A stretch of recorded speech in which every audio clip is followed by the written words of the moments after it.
Well, a very good morning, good evening, good afternoon to you, wherever you might be in the world. I'm Anah Parreli. Of course, I deliver these videos here. You can find out more about me by checking out my website. I'm not going to go into that spiel. I tend to find myself going down the rabbit warren and talking about all sorts of things at different times, which can make the videos quite long. So, where I try and help people out, because time is, you know, time is irreplaceable, and I know people are busy and caught up in their own lives, and they're not necessarily interested in everything that I put on the slides. So what I do is I actually put chapter timings in the description so you can just jump to the areas of interest for you. Now, before I start talking about the topic today, I want to say thank you very much for those returning visitors that support the content that I put up and appreciate it, because I really appreciate the fact that they return. I also really appreciate those people that are subscribing to the channel and liking the content that I put up, because it helps to make it feel as though I'm doing something productive and useful for people. The other thing, so thank you, new and older people, is where I'm going with this. The other thing is, if you're new to the channel, you might not be aware. Not only do I go on a waffle and a tangent every now and again, but I also sometimes have to stop and start the video recordings for one reason or another.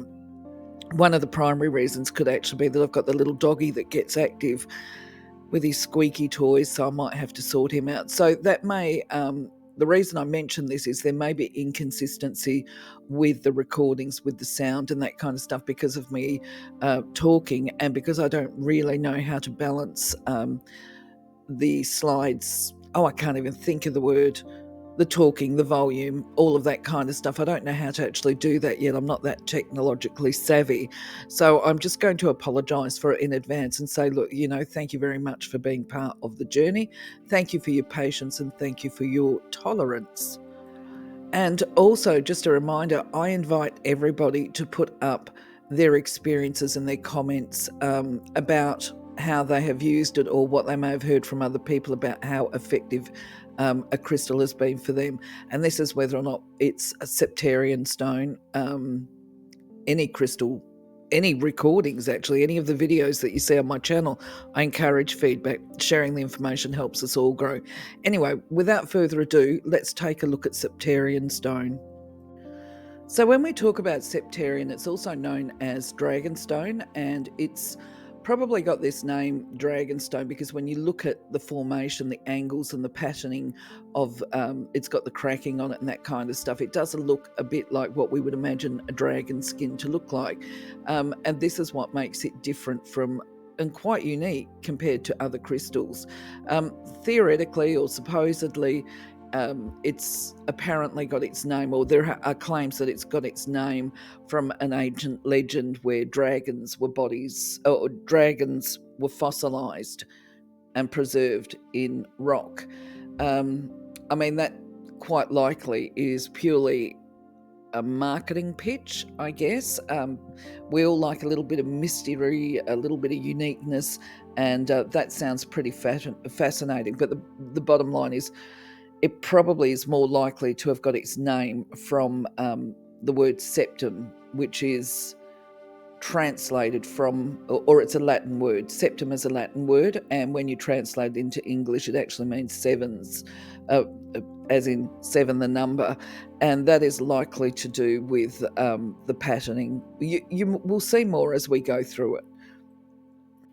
As far as the Zodiac is concerned, Septarian is basically associated with the star signs Capricorn, Sagittarius and Taurus, which is interesting because they're all very earthy signs anyway.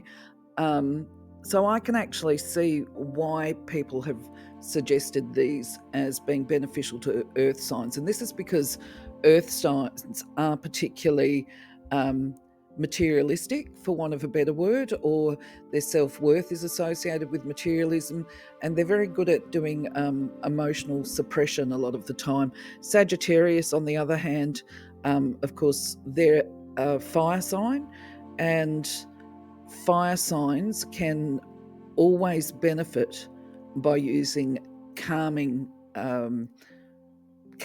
and even cooling crystals, especially if they're working through a lot of anger issues and that kind of thing. But where I'm going with this is, if you're a repeat viewer or a returning visitor, you will know that my personal position is that it doesn't matter if a crystal is recommended or suggested for a particular star sign. You go with what you feel is correct or that feels right to you, especially if you're handling it. If you're drawn to it, then this is a crystal that you're drawn to the attributes of for one reason or another. So just because you are or are not one of these star signs where the recommendations are made, you could be a Sagittarius and totally not interested and don't feel drawn to a crystal, and that's okay. It's not the crystal for you, even though it's up here as a recommendation. Each to their own. That's just my position. And because I'm not actually, when it comes to crystals, I don't necessarily link them to zodiacs myself, but I know that some people do. So I just put this information up. This is the stuff that I've researched as opposed to personal experience. So when it comes to the chakras, I actually believe that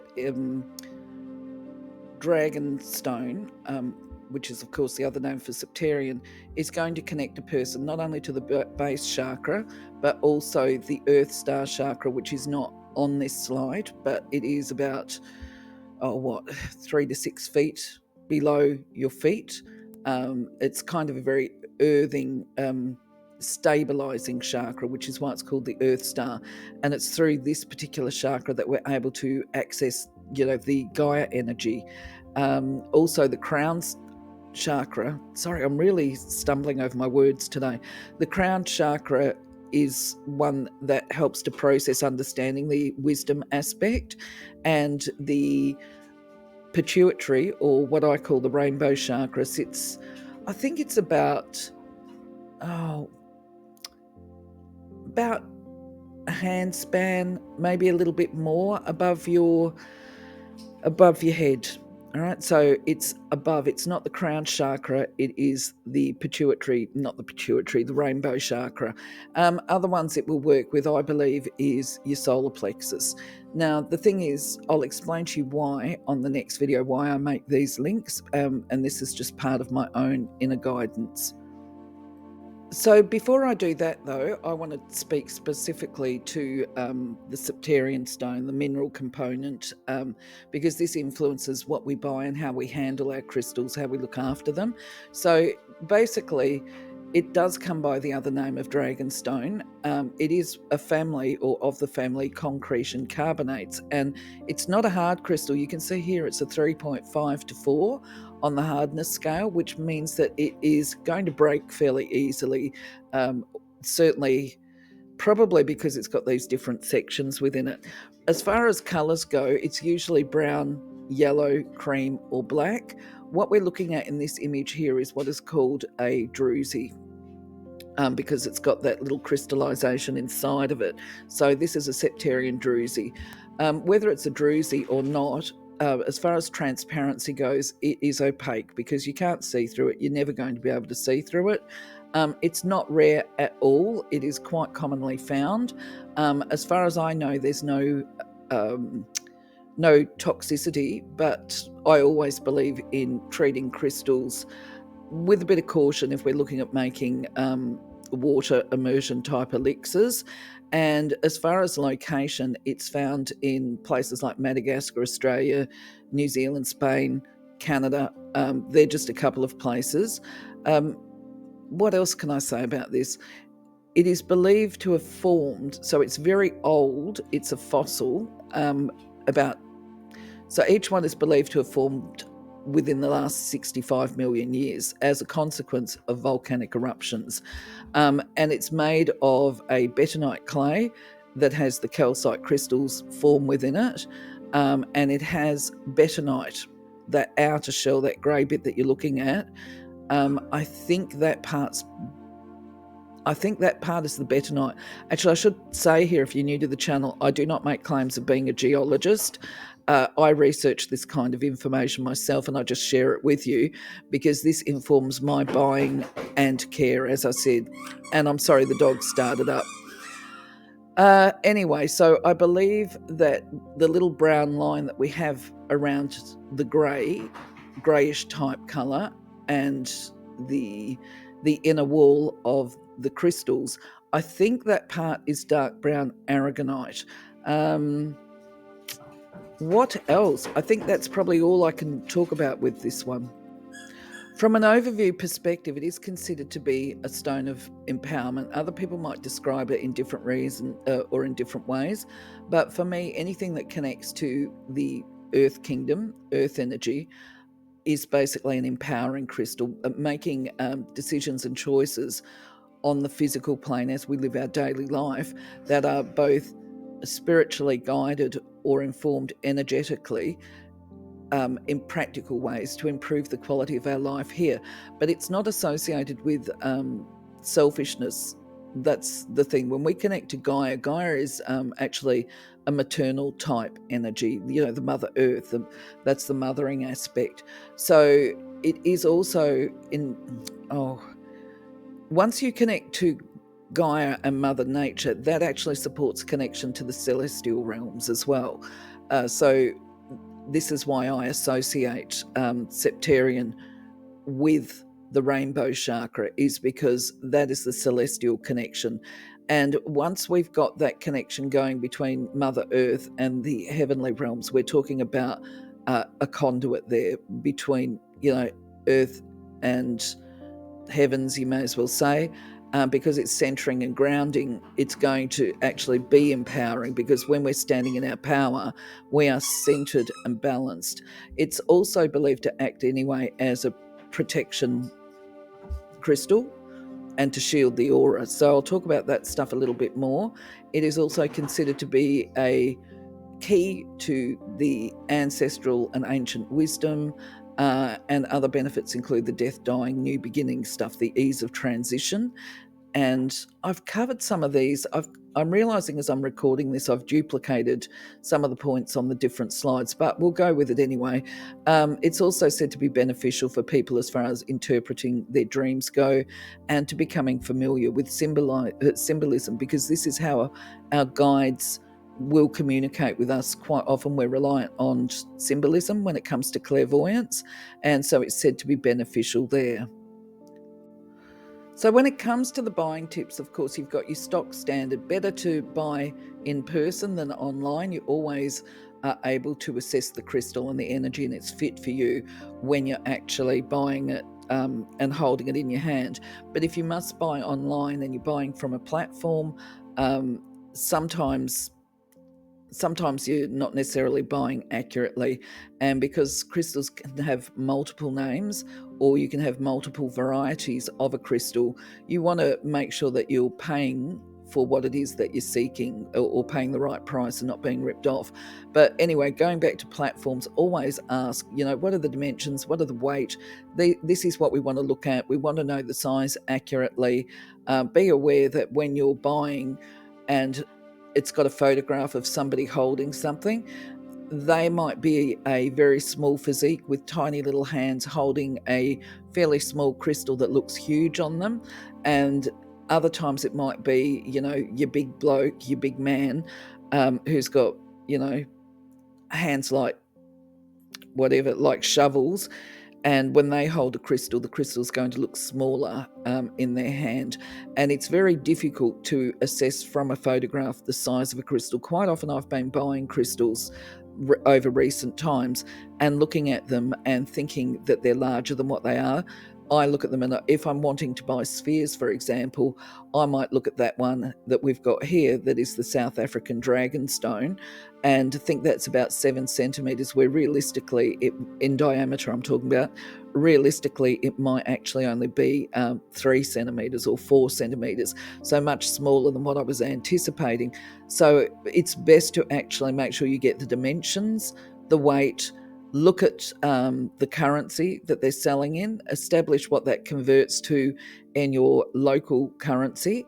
And part of this is because places like Australia, where we can get local stuff, by the time we do a currency conversion of stuff that we're looking to import, it might actually make the item very costly. So we're probably better to buy local because it's bigger bang for your buck, I think is what they say. So anyway, we have in this slide here just a couple of extra. Oh, I forgot to mention the other thing too is if you're importing, make sure you check out the hidden fees, if there's any of them in there, and make sure also, like for example, I bought a tiny little crystal for about $90. It was just a tumble really, and that was because I didn't realize one, I thought it was a good deal for buying the crystal. It was quite rare. It was priced, I think, at about 45 US dollars, which is not a cheap crystal. So I've got to put this out there. It was actually a very rare and scarce crystal, and I was prepared to pay 45, I think it was 45 or 50 for it. But by the time the platform fees were put on and the freight, that's what pushed it up to, I say $90. It actually turned out being probably about 98 Australian dollars because of the currency conversions and hidden fees. So anyway, there is that aspect. Now, in the case of buying Septarian stone, it's got a number of different names. And the other thing is, you've got the South African dragon stone. So if you're wanting the Septarian and you start researching dragon stone, you might find images of the South African one, which of course is going to have completely different properties to the Septarian. They're not alike really at all. The South African dragon stone has got some red, I hope I'm pronouncing this right, piemontite or piemontite, not sure. But it also has epidote in it. So you can see when you've got these different mineral components to it, it's not going to be, it might have similarities of attributes. I haven't done a video on that to Septarian, but just the fact that they're called dragonstone doesn't mean that they're going to be the same. And of course, you need to be able to tell, is it a druzy? Is it, just the Septarian heart here that straight away is Septarian stone. But I also saw that when it was, and this is new to me, this part I actually hadn't seen until I was looking for photographs, that you can get Septarian with the black druzy as well as the white. So it's important for the eye to be attuned to what it is that you're looking for.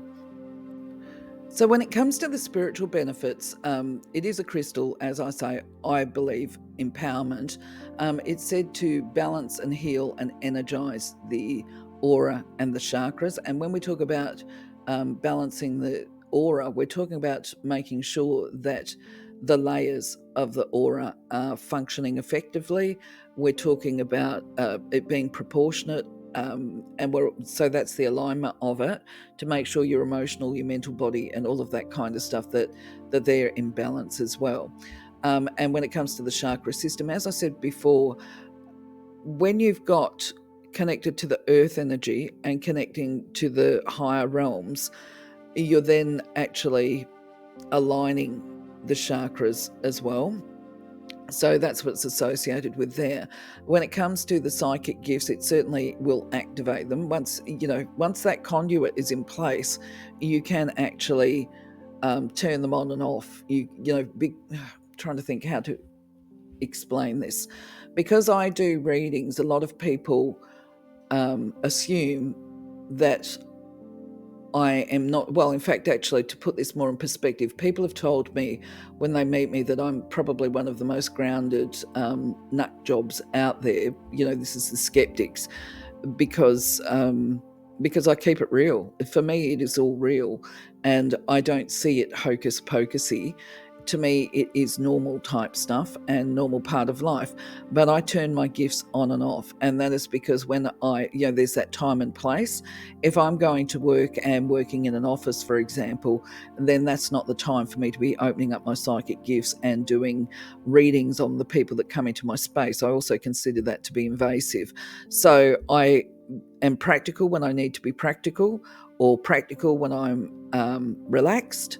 I have noticed as time has progressed that I am unconsciously using my gifts because I get these intuitive things. Like when I was working with mentally unwell people, I would be able to be in their presence and sometimes pick up causality, shall we say, or symptoms of what they're going through that this information could be practical and helpful for that person, we could work with the information that I had, but I don't turn them on fully, as in opening up to channeling when I'm in those kind of environments.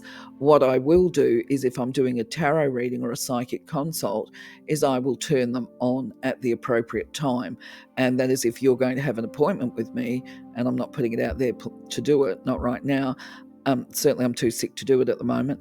But what I will do is, before somebody arrives, is I will actually do the activities that I've got, the exercises, so that I can open up, access the gifts, the information, bring the communication through, and then give it to the person, and who has obviously turned up for a paid service. I don't know why I'm going down this waffle, but anyway, that's how it works for me. So it is a case of grounding and centering as well. So after a consult, if I need to ground, I should be actually holding a crystal that carries the types of benefits as Septarian stone. But it's not part of my collection yet, but I will look to actually get some. So as I just explained that process, the other attributes for Dragonstone is not just because you've got to be centered as well when you're doing consults.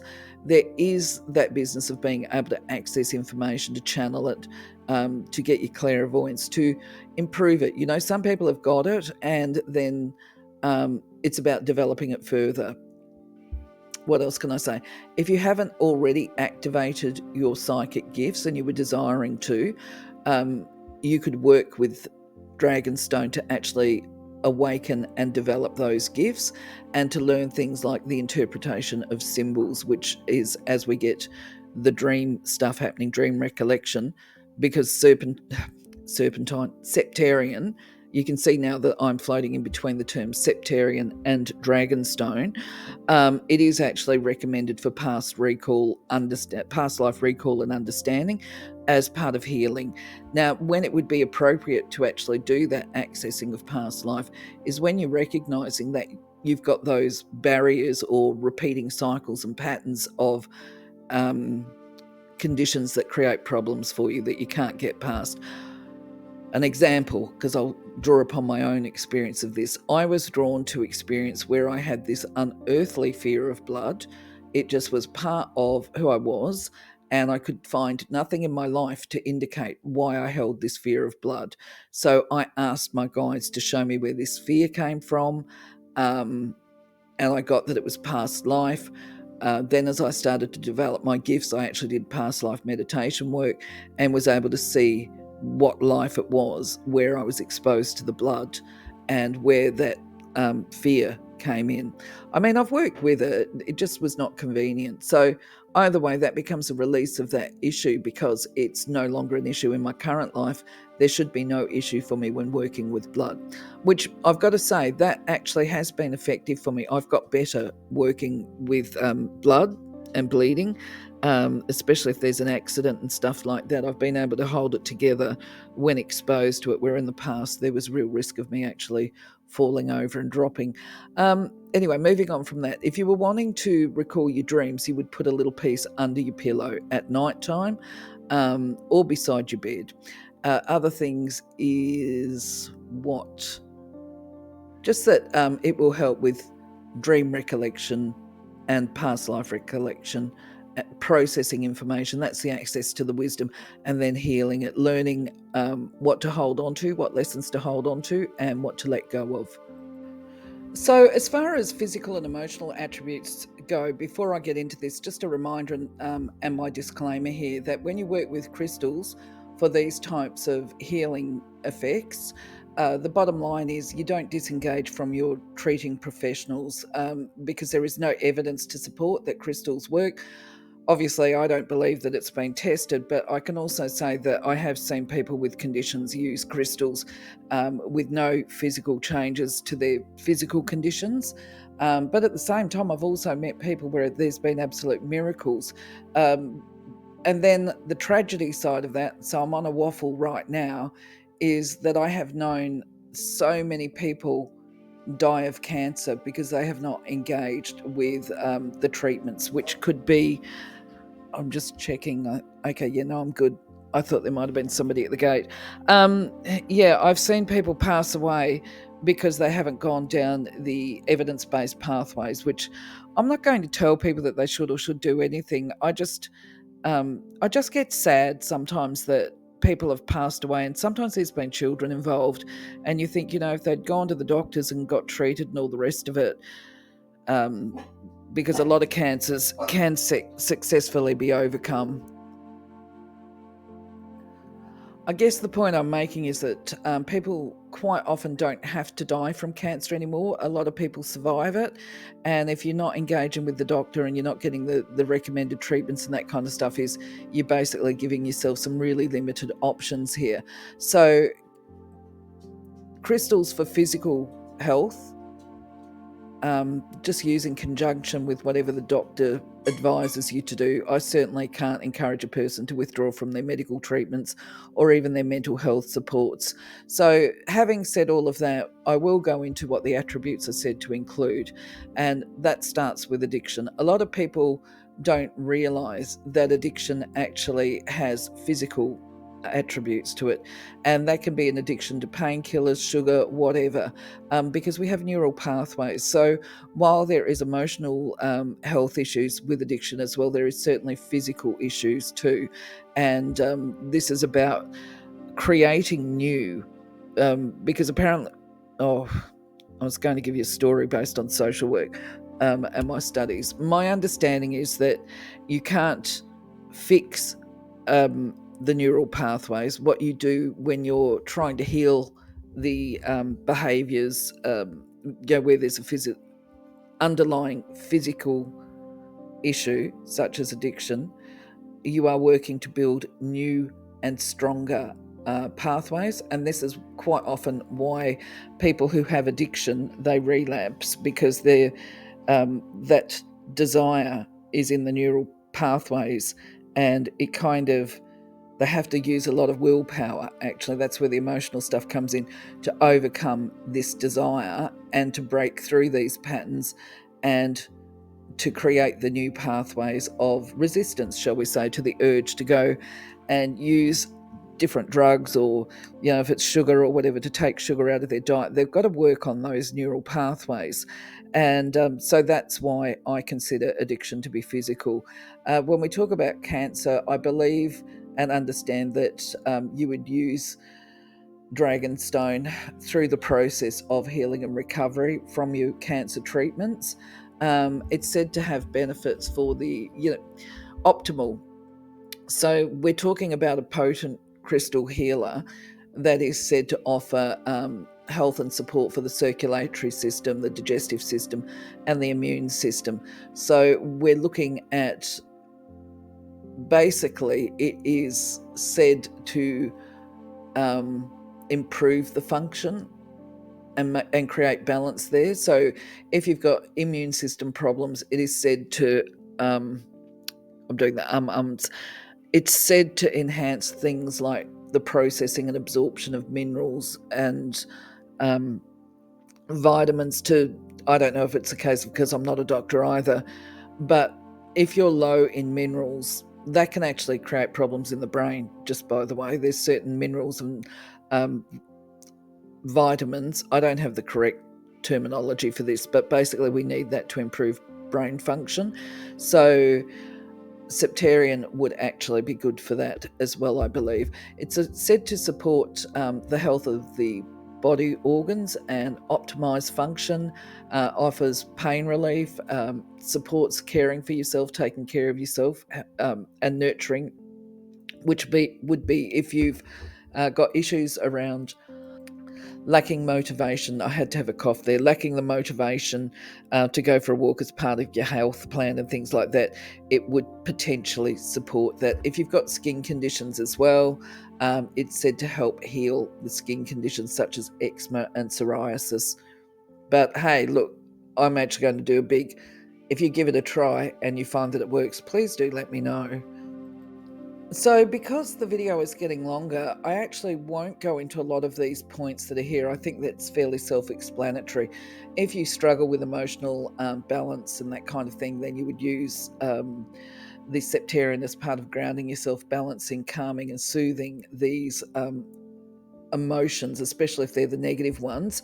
And as you do that, your mood becomes light. So it's going to promote a lighter mood, more positive attitude, the impulse control, accepting what's going on around you, and then also healing things like those thinking patterns, because we've got the neural repatterning there.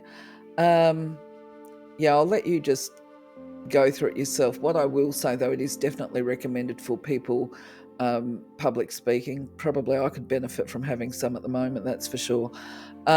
Also, if you're feeling lethargic and are motivated, this would help to actually get the flow going, to revitalize and to get your head in that space to actually take action. It makes a difference between a talker and a walker, okay? It's said to strengthen willpower. That's going to be important, certainly for goal setting. And there was something else I was thinking about what it might be good for. I guess just like when we're talking about emotional wounds, we're actually talking about some fairly deep trauma, which can be a really big thing for people to get over. That can actually be related to trust and recognizing that we can either heal it as best we can, or we can just sit and live with it. Actually, no, I've got something more to say about that. When we talk about PTSD, that is where that wound is so embedded, and there is actually a need to address the neural pathways. That's that realignment, as I was talking about before, that you would have with addiction as well.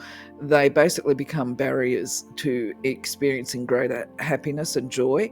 And a lot of the people with PTSD who become reactive actually feel it in their chest. And as far as I know, Aboriginal folk here in Australia, they don't believe in PTSD and mental health, as far as I know. Once it's become really big, they call it their spirit has been broken. And my understanding is that's what it feels for people with PTSD. It feels like their spirit has been broken when those wounds are really deep. There becomes that numbness and difficulty in feeling joy. So Septarian, I believe, would be recommended for those people as well. So as far as suitable uses go, I mean, you can use serpentine because it comes in these multitude of shapes and types. Obviously, there's unlimited ways. If it's the tumbled or the hearts, or even some of these eggs, or whether it's an egg druzy, you can hold it, you can put it in the environment, it can become an ornament. It emits the ambient energy, so it's going to be good in any space really. And it's also a talking piece when it's out as an ornament. So yes, you could, if you want to access some of that higher energy or revitalize yourself or whatever, you could wear a small piece on your body. You could wear it as a jewelry item. Pendants are always great. Bracelets, one on each wrist, would be great if you want to have that protection and add a little bit more to it to remind yourself that you are actually protected and shielded from negativity. That actually becomes part of being a talisman. What else? If you're into doing crystal healing and gridding yourself as a therapy, you could certainly use it at your feet. In fact, actually, you could use it on any of the chakras that need it, really. The only thing I think that would really influence how you used it is the hardness of it. So I don't think it would, well, actually, not just the hardness of it, the formation, because obviously when you've got the druzies, like what we've got in this image here, that's certainly going to be a great ornament, but it may not necessarily be a good pendant or anything like that, and it definitely won't make a good bracelet, that's for sure. In fact, actually, when it comes to bracelets, because it's such a delicate mineral, really, I don't think I would use it on my wrists, simply because I'm fairly hard with crystals. I'm one of those that forgets I'm wearing them, and then I bump it against something, so it would probably break if you did that. Okay, so let's talk about care, crystal care. So as I said on the previous slide, I personally wouldn't buy a bracelet Septarian, but then I sort of reflected on it momentarily, and I thought, actually, you probably could. It is possible as long as it's actually set correctly. So I know for myself, I definitely would not use it as a beaded item. And this is simply because I'm quite rough on, well, just generally within my movements. But if there was a different type setting where the stone was protected, as in a cover or something like that, you could still use it that way.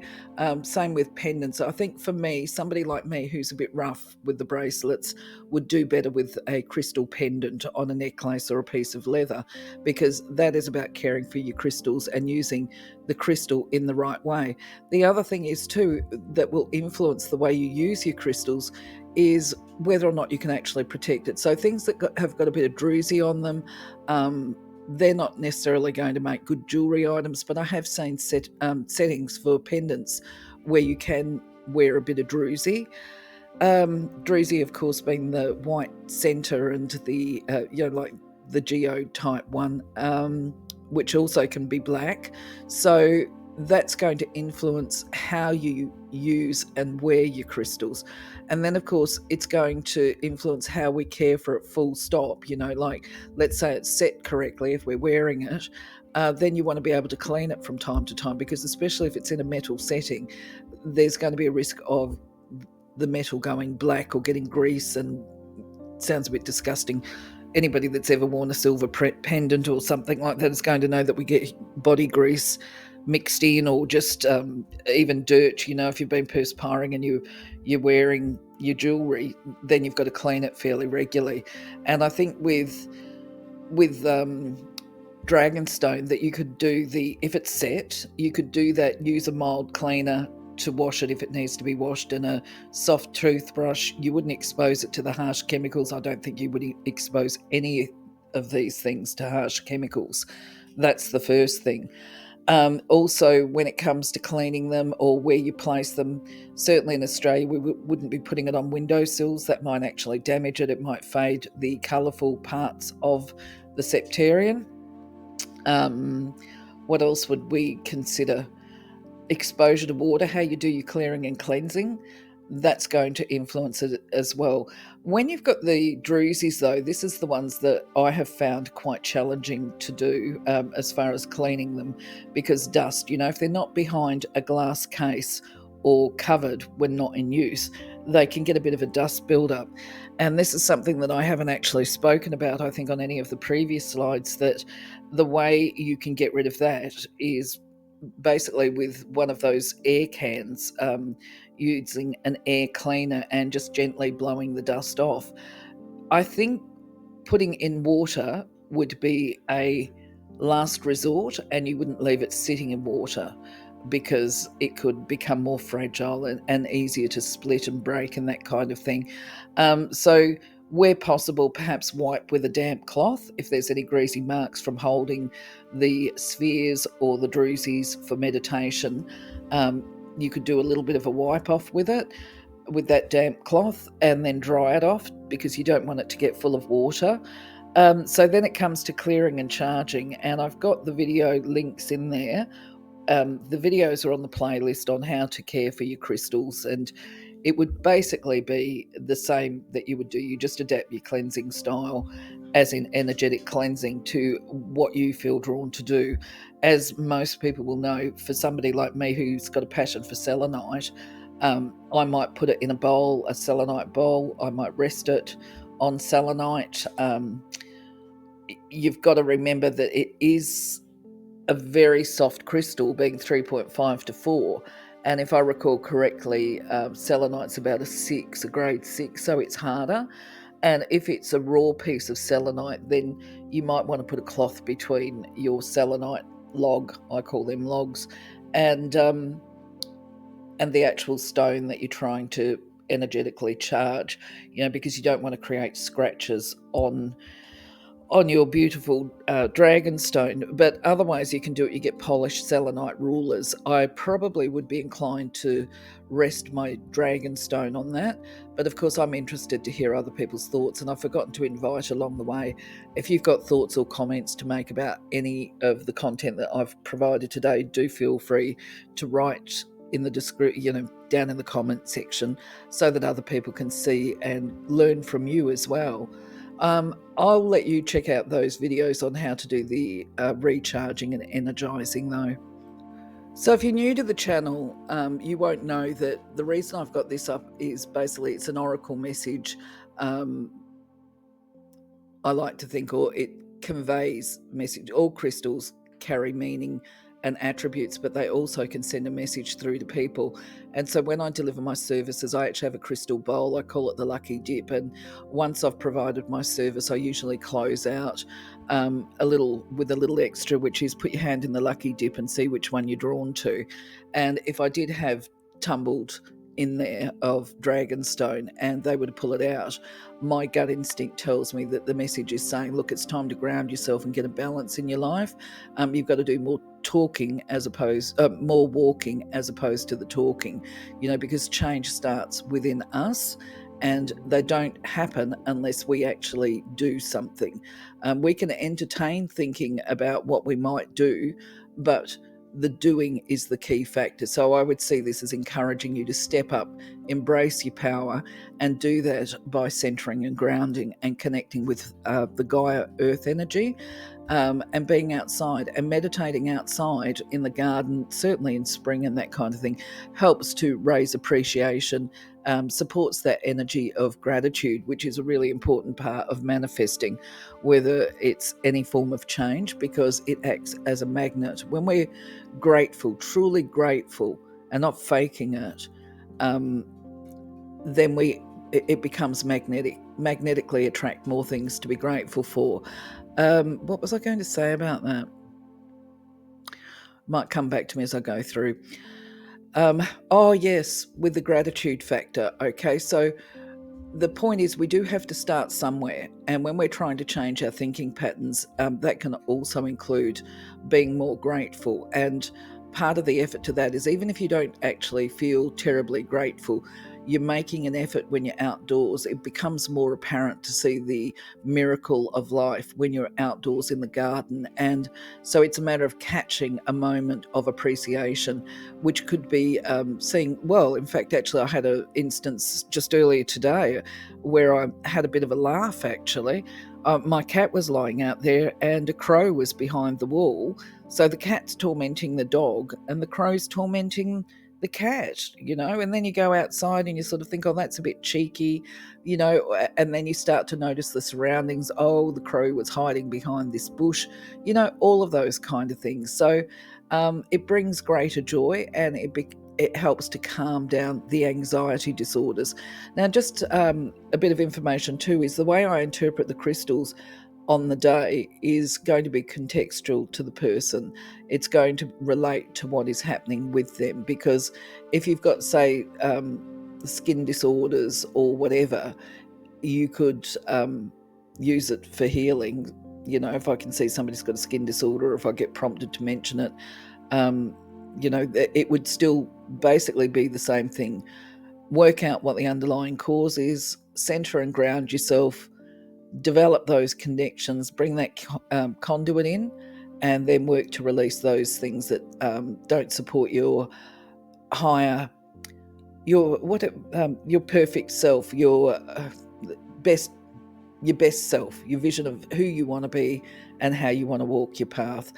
Just another thing too, if somebody's suffering from depression, I would imagine that or my belief is that it would help to manage symptoms of depression as well.